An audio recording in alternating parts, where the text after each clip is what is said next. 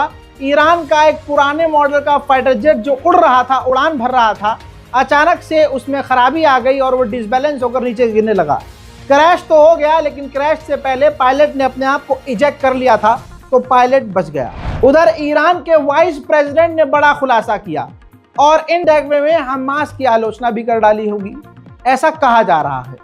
क्योंकि जो बयान उनका सामने आया है उसमें ये कह रहे हैं वो कि हमें ये पता ही नहीं था कि 7 अक्टूबर 2023 को इजराइल के ऊपर हमास हमला करने जा रहा है या कुछ करने वाला है। क्योंकि 2 दिन बाद ही 9 अक्टूबर 2023 को हमारी बाइडेन सरकार से न्यूक्लियर डील को लेकर बातचीत होनी थी। तो अब जो ईरान के उपराष्ट्रपति हैं, उनका एक तरह से ये कहना है कि इस हमले की वजह से हमारी तो अमेरिका के साथ एक बड़ी डील खराब हो गई। We didn't know about October 7th. Actually, we were supposed to have a meeting with the Americans on JCPOA renewal on October 9th, which was undermined and destroyed by this operation. मेरे दोस्तों, इसके बाद उन्होंने ये भी कहा कि हमें बिल्कुल नहीं पता था कि ऐसा कुछ होने वाला है, न हम इस प्लान में शामिल थे। लेकिन इन तमाम जंग के बाद, नरसंहार के बाद, आज भी हमास बहुत मजबूत है, हम उसके साथ हैं। हमास जितना नुकसान झेल चुका है वो उतना रिकवर कर रहा है। दुश्मन पूरी तरह से हार चुका है। इजराइल अपने किसी भी मकसद में कामयाब नहीं हुआ है। उधर ईरान के उपराष्ट्रपति ने यह भी कह दिया कि अगर हमें परमाणु बम चाहिए होता तो अब तक हम बना चुके होते। हमें परमाणु बम की तलब ही नहीं है।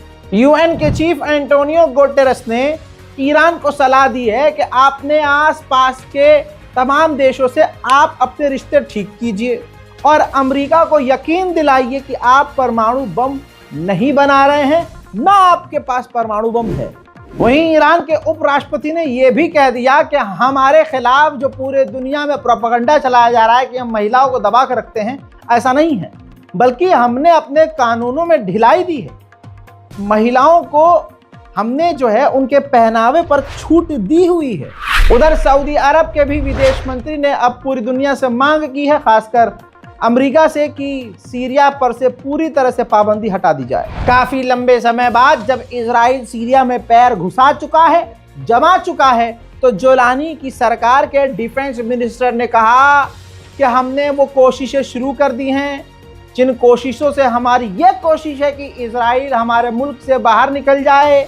हम किसी भी जंग के लिए तैयार नहीं हैं, हमारा देश जंग लड़ लड़ के थक चुका है। हम कोशिश कर रहे हैं कि इजराइल हमारे इलाके से बाहर निकले। अब जो भी इन्होंने कहा उसकी सच्चाई दूसरी है। कद्दू कुछ नहीं करा इन्होंने। आपकी स्क्रीन पर देखिए, ये इजराइल की मिलिट्री अपनी गाड़ियों में हैवान की तरह सीरिया के अंदर घूम रही है।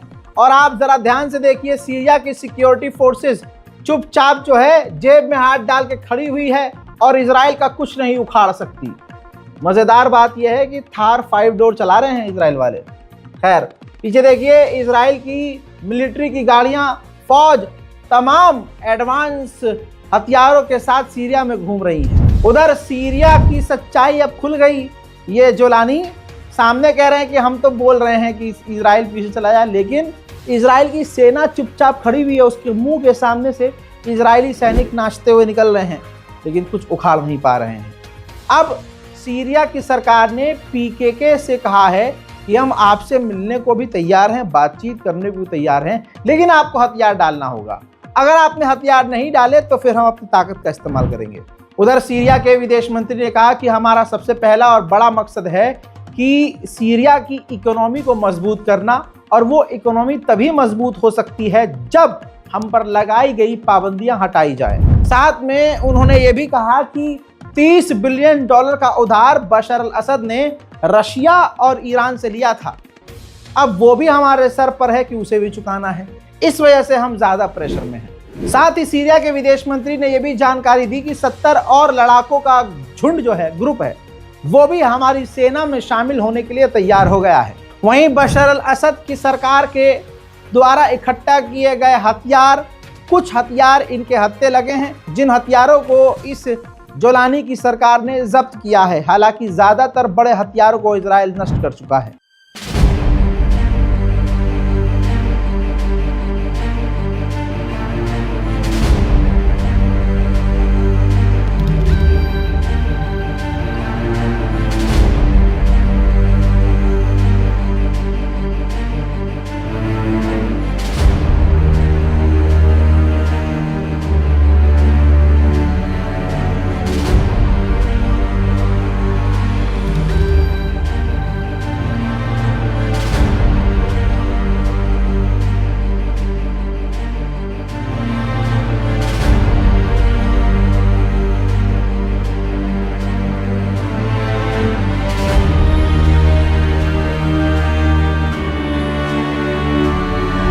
वहीं मेरे दोस्तों, ताज़ा तरीन फोटो में आपको दिखाऊंगा, ये विजुअल देखिए। WHO के अधिकारियों से सीरिया के प्रधानमंत्री ने सीरिया में मुलाकात की है। वहीं अजरबैजान के कई कार्गो जहाज इजराइल उतरे हैं, कई तरह के साजो सामान लेकर। याद रखिएगा, जब तक मुसलमान ईमानदार नहीं होगा तब तक हमारे पिछवाड़े पर क्रांति लिखी जाती रहेगी, तब तक हम पिटते रहेंगे। चाहे हम इस लेवल पर बात करें, सामाजिक लेवल पर, कि हम आपस में ही लड़ रहे हैं, चाहे आप कंट्री लेवल पर चले जाइए, जैसे दुश्मन के साथ बड़े बड़े मुस्लिम देश मिल जाते हैं। उधर इजरायली ऑफिशियल ने कहा है कि हमें यकीन है कि अब्राहम अकॉर्ड बढ़ेगा। अब्राहम अकॉर्ड उस एग्रीमेंट का नाम है जिस एग्रीमेंट के जरिए तमाम अरब देश, मुस्लिम देश इजराइल से दोस्ती करते हैं।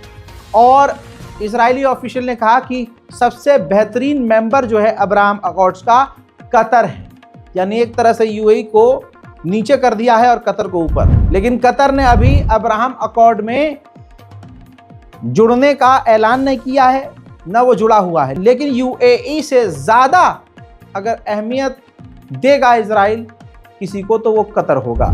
वहीं अमेरिका के अंदर इजराइल का जो प्रवक्ता है, मिनिस्टर, उसने बयान दिया है कि इजराइल ने कोई वादा सऊदी अरब से नहीं किया है 2 स्टेट सॉल्यूशन का।